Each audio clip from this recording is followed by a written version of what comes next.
ஒரு மணி நேரத்தில் ஈரானை இருளில் மூழ்கடிப்போம் என்று வெள்ளை மாளிகையிலிருந்து டொனால்ட் ட்ரம்ப் அவர்கள் மீண்டும் ஒரு எச்சரிக்கை மணியை அடித்திருக்கின்றார். அமெரிக்காவும் இஸ்ரேலும் ஈரான் மீது நடத்துகின்ற தாக்குதலை கண்டிப்பதற்கு ஒரு தகுதியற்ற அல்லது அந்த தகுதி நிலை இல்லாத ஐக்கிய நாடுகள் சபை ஈரான் வளைகுடா நாடுகள் மீது யுத்தம் நடத்துவதாக தீர்மானங்கள் கூறப்படுகிறது. டொனால்ட் ட்ரம்ப் அவர்களும் நெத்தனியாகு அவர்களையும் பொறுத்தவரையில் உலகம் எப்படி போனாலும் பரவாயில்லை, தன்னுடைய நாடு சீரழிந்தாலும் பரவாயில்லை, தங்களுடைய பிடிவாதம் நிறைவேற வேண்டும் என்றுதான் கூறப்படுகிறது.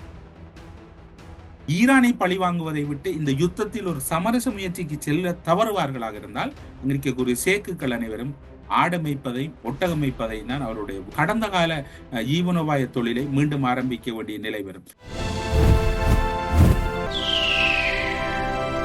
லங்காஸ்ரீயின் கழுகு பார்வை நிகழ்ச்சியூடாக உங்களை சந்திப்பதில் மகிழ்ச்சி. கழுகார் ஆழப் பறந்ததில் பல அற்புதங்களும் பல அதிசயமான செய்திகளும் கிடைக்கப்பட்டிருக்கின்றன. ஆனால் இவை சாத்தியமா அசாத்தியமா என்று பார்க்கின்ற போதுதான் அதில் ஒரு அதிர்ச்சி காத்திருக்கின்றது. இப்போது கழுகாரிடம் கிடைக்கப்பட்டிருக்கக்கூடிய அத்தனை செய்திகளும் சாத்தியப்படுவதற்கு வாய்ப்பில்லை. யாரிடமும் விட்டுக் கொடுப்பில்லை, யாரும் விட்டுக் கொடுத்து செல்வதற்கு தயாரில்லை. எல்லோரும் பிடிவாதத்தோடு இருக்கின்றார்கள். இந்த யுத்த களமுனையை தீர்த்து விட வேண்டும் அல்லது இந்த யுத்த களமுனை ஒரு அமைதியாக முடிந்துவிட வேண்டும் என்பதில் ஒட்டுமொத்த உலக மக்களின் பிரார்த்தனையாக இருக்கின்றது. ஓரிரு நாடுகள் இந்த யுத்த களமுனையில் இரத்த களரியை பார்க்க வேண்டும் என்பதில் ஆவலாக இருக்கின்றது. இப்போது போரை முடித்து வைப்பதில் முதற்கட்டமாக ஈரான் தயாராக இருக்கின்றது. ஈரானை பொறுத்தவரையில் ஈரான் ஜனாதிபதி 3 நிபந்தனைகளை விதித்திருக்கின்றார். கழுகார் தேடிச் சென்ற போது 3 நிபந்தனைகள் கிடைத்திருக்கின்றது. 3 நிபந்தனைகளுள் முதலாவது டெஹ்ரானில் நியாயமான உரிமைகளை அங்கீகரித்தல், போருக்கான நட்டஈடு வழங்குதல் மற்றும் எதிர்கால ஆக்கிரமிப்புகளுக்கு எதிராக உறுதியான சர்வதேச உத்தரவாதம் ஒன்று வழங்கப்பட வேண்டும். இந்த நிபந்தனைகள் ஏற்றுக்கொள்ளப்பட்டு நிறைவேற்றப்பட்டால் மட்டுமே அமைதி சாத்தியம் என அவர் சுட்டிக்காட்டியிருக்கின்றமை குறிப்பிடத்தக்கது. அது மட்டுமல்லாது போரை முடிவுக்கு கொண்டுவர ஈரான் ஜனாதிபதிகளின் 3 நிபந்தனைகளையும் அதியுச்ச தலைவரும் கிட்டத்தட்ட ஏற்றிருப்பதாகத்தான் கூறப்படுகிறது. இப்போது அந்த மத்திய கிழக்கு பிராந்தியத்தில் அமைதி நிலவ வேண்டும் என்பது ஈரானுக்கு மட்டும் நல்ல ஒட்டுமொத்த உலகுக்குமே இந்த அமைதி என்பது முக்கியமாக இருக்கின்றது. இன்று எண்ணெய் விலை அதிகரித்திருக்கின்றது. ஒட்டுமொத்த வான்பரப்பும் தடைப்பட்டிருக்கின்றது. உலகம் ஸ்தம்பித்து செல்லுகின்ற நிலையை நோக்கி நகருகின்றது. அனைத்து பொருட்களின் விலைவாசிகளும் அதிகரிக்கப்பட்டது. இப்படியான சூழ்நிலையில் ஈரான் ஜனாதிபதியின் இந்த நிபந்தனைக்கு அமெரிக்கா என்ன முடிவெடுக்க போகின்றது என்கின்ற சந்தேகம் எல்லோரிடமும் இருக்கின்றது. இவ்வாறான ஈரான் ஜனாதிபதியின் அறிவிப்பு வெளியாகி இருக்கக்கூடிய இந்த நிலையில் 1 மணி நேரத்தில் ஈரானை இருளில் மூழ்கடிப்போம் என்று வெள்ளை மாளிகையிலிருந்து டொனால்ட் ட்ரம்ப் அவர்கள் மீண்டும் ஒரு எச்சரிக்கை மணியை அடித்திருக்கின்றார். ஈரானுடனான யுத்தம் உலக நாடுகள் இதுவரை கண்டிராத ஒரு புதிய பரிணாமத்தில் முன்னெடுக்கப்பட்டு வருவதாகவும் ஈரான் மின்சார கட்டமைப்பை 1 மணி நேரத்துக்குள் முடக்கும் வல்லமை அமெரிக்காவுக்கு உள்ளது என்றும் அதிபர் டொனால்ட் ட்ரம்ப் அவர்கள் பகிரங்கமான எச்சரிக்கை விடுத்திருக்கின்றார். வெள்ளை மாளிகை வெளியே ஊடகவியலாளர்களை சந்தித்து உரையாற்றுகின்ற போது இந்த தகவலை ஓரிரு மணி நேரங்களுக்கு முன்னர் உறுதிப்படுத்தி இருக்கின்றார். ராணுவ ரீதியாக ஈரானிய ராணுவம் தற்போது முழுமையாக முடக்கப்பட்டிருக்கின்றது. அவர்கள் செயலிழந்திருக்கின்றார்கள். வான்படை மற்றும் கடற்படை என்பன முழுமையாக சிதைக்கப்பட்டிருக்கின்றன என்று குறிப்பிட்டார். தடையற்ற வானாதிக்கம் ஈரானின் தற்போதைய கடற்படை, விமானப்படை அல்லது வான் பாதுகாப்பு கட்டமைப்புகள் எதுவும் இல்லை. அதனால் அமெரிக்க போர் விமானங்கள் ஈரானிய வான்பரப்பில் எதுவித தடையுமின்றி மிகவும் ஃப்ரீயாக பறந்து வருகிறது என்று இலக்குகளையும் தாக்கி வருகிறது என்று கூறிய அவர், ஹார்மோஸ் நீரிணையில் இருந்த ஈரானிய கப்பல்கள் அனைத்தும் அழிக்கப்பட்டு விட்டன. தற்போது அங்குள்ள அச்சுறுத்தல்கள் பெருமளவு குறைக்கப்பட்டிருக்கின்றன. எனக்கு புரியவில்லை. நேற்று தாய்லாந்து கப்பல் ஒன்று இந்தியா நோக்கி சென்ற கப்பல் ஒன்று தகர்க்கப்பட்டிருக்கின்றது. கப்பல்கள் தொடர்ச்சியாக ஈரானினுடைய கடற்கன்னிவடிகளுக்குள் சிக்கப்பட்டுக் கொண்டிருக்கின்றன. டொனால்ட் ட்ரம்ப் கூறுகின்றார் வான் பாதுகாப்பு முழுமையாக தங்களுடைய கட்டுப்பாட்டில் என்று. ஆனால் நேற்று நள்ளிரவில் கூட இஸ்ரேலினுடைய டெல்லவிவ் நகரம் வந்து திணறி இருக்கின்றது, பதட்டத்தில் இருக்கின்றார்கள். திருமண ஏற்பாடுகளில் செய்த புதுமண தம்பதிகள் கூட சிதறி ஓடுகின்ற காட்சிகள் தற்போது சமூக வலைத்தளங்களிலே பரவி இருக்கின்றன. எனவே என்னதான் ட்ரம்ப் கூறுகிறார் என்பது எல்லோருக்கும் அதிர்ச்சியாக இருக்கின்றது. அவர் கூறுவது ஒருவேளை அவருக்கே புரியவில்லையா என்கின்ற கேள்விதான் இங்கு வலுக்கின்றது. அது மட்டுமல்லாது மின்சார கட்டமைப்பு மீதான அச்சுறுத்தல், யுத்தத்தின் அடுத்த கட்ட நகர்வு குறித்து பேசிய ட்ரம்ப் ஈரானின் உட்கட்டமைப்புகளை சிதைப்பதில் நாங்கள் குறியாக இருக்கின்றோம், கிட்டத்தட்ட அவற்றை சிதைத்து விட்டோம். நாங்கள் நினைத்தால் 1 மணி நேரத்தில் ஈரானினுடைய மின்சார கட்டமைப்பை செயலிழக்க செய்ய முடியும். அதனை மறுசீரமைப்பு செய்வதற்கு ஈரானுக்கு 25 ஆண்டுகள் வேண்டும் என்றும் கூறுகின்றார். ஈரான் ஜனாதிபதி 3 நிபந்தனைகளை முக்கியமாக ஏற்றுக்கொள்ளக்கூடிய மனிதாபிமான நிபந்தனைகளை முன்வைத்து பேச்சுக்கு தயார் என்கின்றார். ஆனால் பேச முடியாது என்கின்றார். ஆனால் நேற்று முன்தினம் விளாடிமிர் புட்டினோடு 1 மணித்தியாலங்களுக்கு மேல் டொனால்ட் ட்ரம்ப் அவர்கள் பேசியிருக்கின்றார். எப்படியாவது இந்த யுத்தத்தை நீங்கள் முடிவுக்கு கொண்டு வாருங்கள் என்று அவர் ஒரு முயற்சி எடுத்துக் கொண்டிருக்கிறார் இந்த யுத்தத்தை தணிப்பதற்கு. இப்போது டொனால்ட் ட்ரம்ப் அவர்கள் விளாடிமிர் புட்டினோடு பேசிக் கொண்டிருக்கிறார்.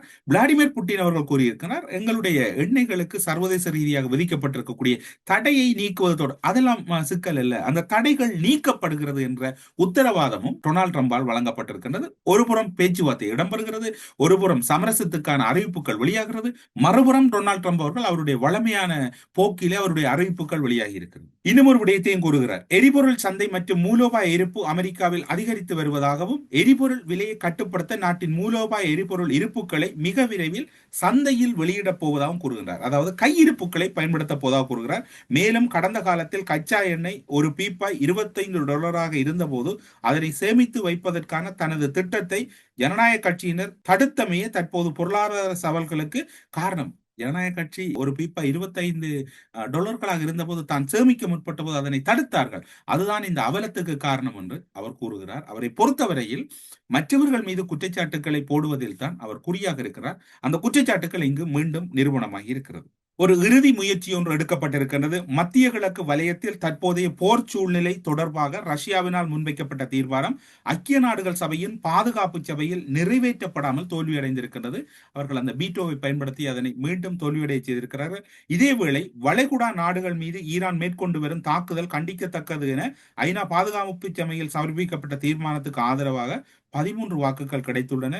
சுமார் 135 நாடுகள் இணை அனுசரணையுடன் இந்த தீர்மானம் முன்வைக்கப்பட்டது. எனினும் சீனா மற்றும் ரஷ்ய நாடுகள் இந்த வாக்களிப்பில் கலந்து கொள்வதை தவிர்த்திருந்தது.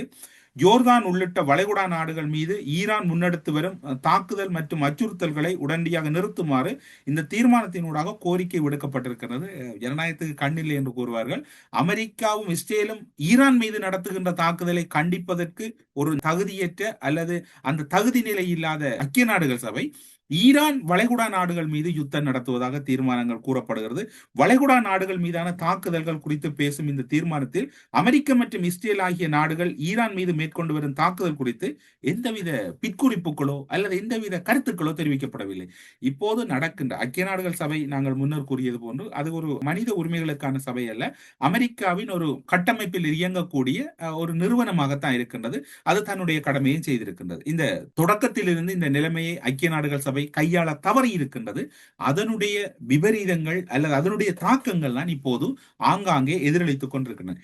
ஈரானிய புரட்சிகர காவல்படை ஏவிய ஏவுகணைகள் கிட்டத்தட்ட தொடர்ச்சியாக வான்பரப்பை நாங்கள் கட்டுப்படுத்தி விட்டோம், இஸ்ரேல் அமெரிக்க விமானங்கள் ஈரான் வான்பரப்பிலே சுயாதீனமாக பறந்து திரிகின்றது என்றெல்லாம் கூறிய டொனால்ட் ட்ரம்பை பார்க்கின்ற போது டெல் அவீவ் நகரம் அல்லது இஸ்ரேலினுடைய பல நகரங்கள் சுடுகாடாகிவிட்டன. நேற்றும் ஈரானின் புரட்சிகர இராணுவம் கடுமையான தாக்குதலை நடத்தி இருக்கின்றது.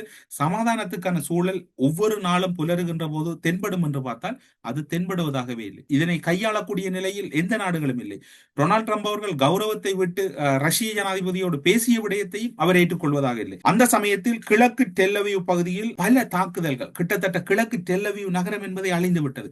நெத்தனியாகுவை பொறுத்தவரையில் இஸ்ரேல் அழிந்தாலும் பரவாயில்லை, தன்னுடைய பிடிவாதம் அல்லது தன்னுடைய எதிர்பார்ப்பு, தன்னிடம் இருக்கக்கூடிய அந்த சூப்பர் ஈகோ என்பது நிறைவேற வேண்டும் என்பதுதான் அவருடைய ஆசையா இருக்கின்றது. டொனால்ட் ட்ரம்ப் அவர்களும் நெத்தனியாகு அவர்களையும் பொறுத்தவரையில் உலகம் எப்படி போனாலும் பரவாயில்லை, தன்னுடைய நாடு சீரழிந்தாலும் பரவாயில்லை, தங்களுடைய பிடிவாதம் நிறைவேற வேண்டும் என்றுதான் கூறப்படுகிறது. இப்போது ஈரான் தரப்பால் ஒரு 3 கோரிக்கை முன்வைக்கப்பட்டது. அந்த கோரிக்கை தொடர்பில் பரிசீலனை செய்வது தொடர்பில் ஒரு மாற்றங்களை செய்யலாம், கலந்துரையாடலாம் என்ற முயற்சியை முன்னெடுப்பதற்கு யாரும் இல்லை.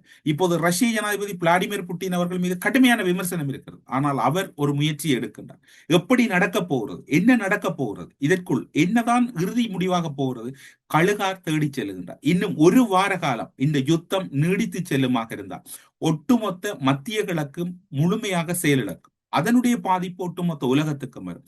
இந்த யுத்தம் 6 மாத காலங்களுக்கு நீடித்து செல்லுமாக இருந்தால் மத்திய கிழக்கில் இருக்கக்கூடிய நாடுகளின் தலைவர்கள் ஈரானை பழிவாங்குவதை விட்டு இந்த யுத்தத்தில் ஒரு சமரச முயற்சிக்கு செல்ல தவறுவார்களாக இருந்தால் அங்கிருக்கக்கூடிய சேக்குகள் அனைவரும் ஆடமைப்பதை ஒட்டகமைப்பதை தான் அவருடைய கடந்த கால ஜீவனோபாய தொழிலை மீண்டும் ஆரம்பிக்க வேண்டிய நிலை வரும். இந்த டொனால்ட் ட்ரம்பை நம்பி சென்ற பின்னர் இந்த உலகமும் இந்த மத்திய கிழக்கும் ஈரான் முழுமையாக செயலிழந்து விட்டது என்று கூறினாலும் கூட அடுத்த கட்டத்தை நோக்கி நகர வேண்டும், உலகம் இயங்க வேண்டும், உலகம் இயங்கு நிலைக்குள் செல்ல வேண்டும் என்கின்ற தேடலும் அவாவும் தான் எல்லோரிடம் இருக்கிறது. பொறுத்திருப்போம். கழுகார் தேடி சென்ற போது தொடர்ச்சியாக பல நல்ல செய்திகள் கிடைக்கும் என்று பார்க்கின்ற போது கழுகாரிடம் கிடைக்கின்றதெல்லாம் அதிர்ச்சிகளும் மிகவும் அதிசயம் என்று பார்க்கப்படுகின்ற ஆபத்தான செய்திகளும் தான் கிடைக்கப்படுகிறது. உலகம் அமைதியாக பயணிக்க வேண்டும் என்று கழுகார் ஆசைப்படுகிறார். பொறுத்திருந்து பார்ப்போம், கழுகாரின் ஆசை நிறைவேறுகிறதா அல்லது கழுகாரை அல்லது கழுகாரை மிஞ்சிய நிராசைகள் நிறைவேறப் போகிறதா என்று கழுகு பார்வையில் இந்த தகவல்களை இன்றைய நாளில் உங்களை பகிர்ந்து கொண்டதில் நாங்கள் மகிழ்ச்சி அடைகிறோம். மீண்டும் ஒரு கழுகு பார்வையில் பல புதிய தகவல்களோடு உங்களை சந்திக்கலாம் என்று விடைபெற்றுக் கொள்கிறோம். நன்றி, வணக்கம்.